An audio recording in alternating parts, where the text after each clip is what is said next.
Thank you. Thank you very much for having me. Thanks everyone for coming out. What happened to my display?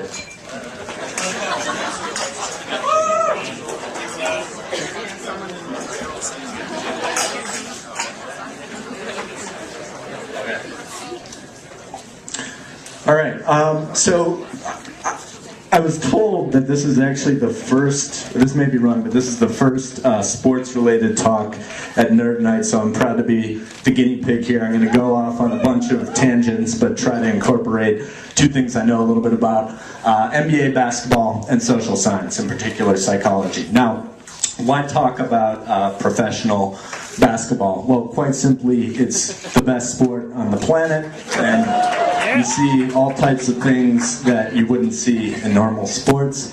And I think this sport has some particular relevance to a night like tonight because nerds tend to have a particular affinity for the NBA. So throughout all different cultures, the best nerds of all cultures seem to like the NBA, from Jewish nerds to African American nerds, and even the head nerd in charge, Andy Warhol, who when asked what his favorite sport is, he replied, the one with the baskets.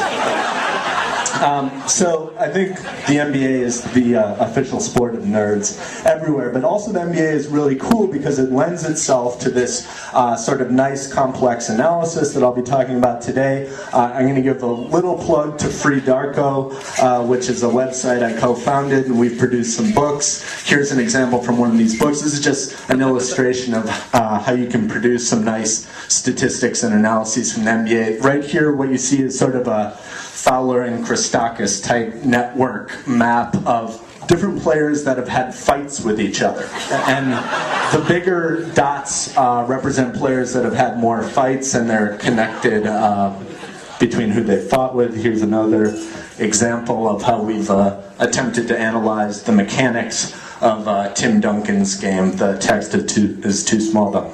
Okay, so now putting the NBA aside for a moment, I'm going to attempt to do something potentially very dangerous, which is I'm going to do a psychology demonstration. So we'll come back to the NBA in a bit, but right now I want you to help me participate in a psychology demonstration that may be a complete failure, but I promise you this will make sense down the line. So what I'm going to do here, and many of you will be familiar with this, is I'm going to present you some words. I'm going to present you both good words, one at a time, and bad words. And when you see a good word such as joy, love, peace, wonderful, pleasure, glorious, laughter, or happy, I want you to slap your left knee.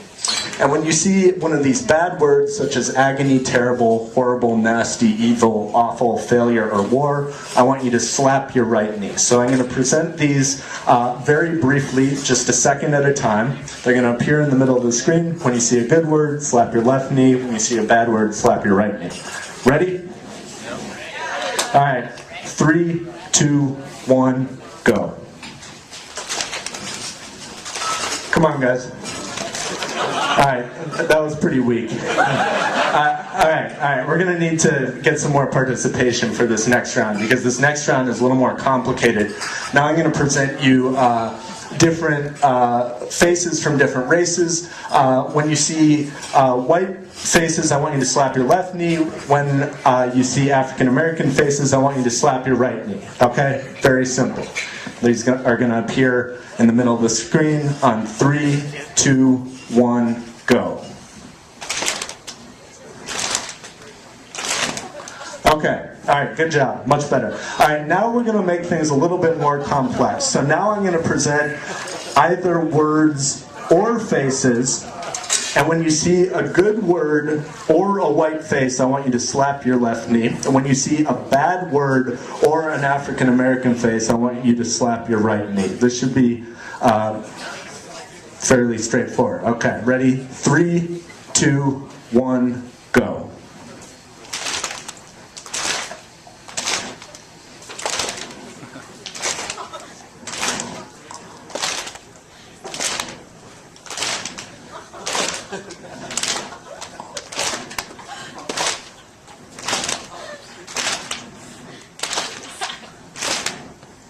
All right, great job. Okay, now we just have one more trial of this, but now I'm just going to change up the instructions a little bit. So now what I'm going to do, whenever you see a white face or a bad word, slap your left knee. Whenever you see an African American face or a good word, slap your right knee. And we're going to go in 3, 2, 1, now.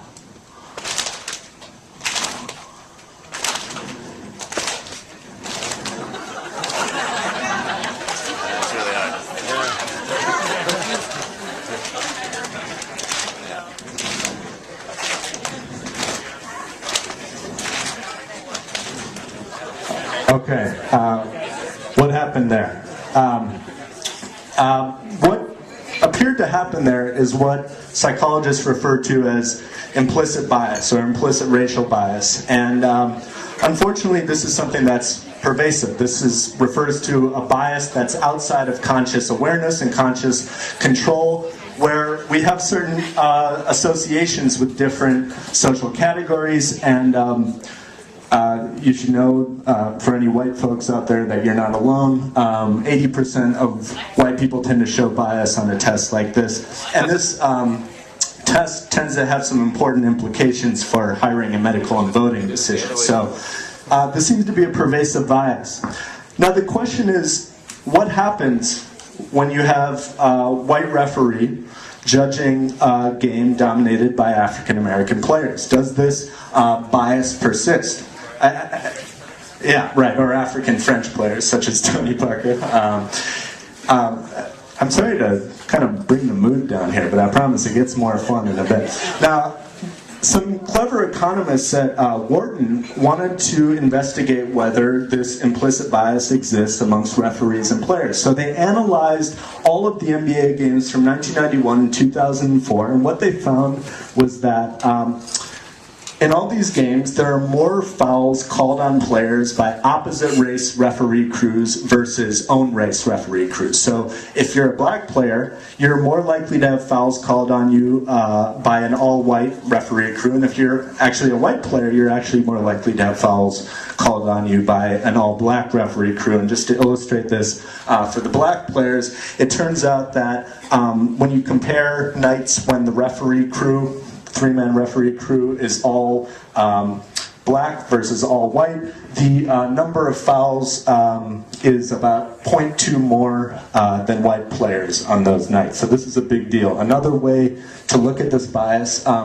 this is sort of a plot of individual referees during this period. The white referees are represented by these pink dots, the black referees are represented by these black squares, and anyone above this middle line is showing a bias toward giving more fouls out to black players. And what you see is that the majority of the referees above the line tend to be white. But as I alluded to, the pattern is the same for white players and black referees. So this goes both ways. On nights when the referee crew is majority black, white players get more fouls called on them, and vice versa. So this is a tad upsetting.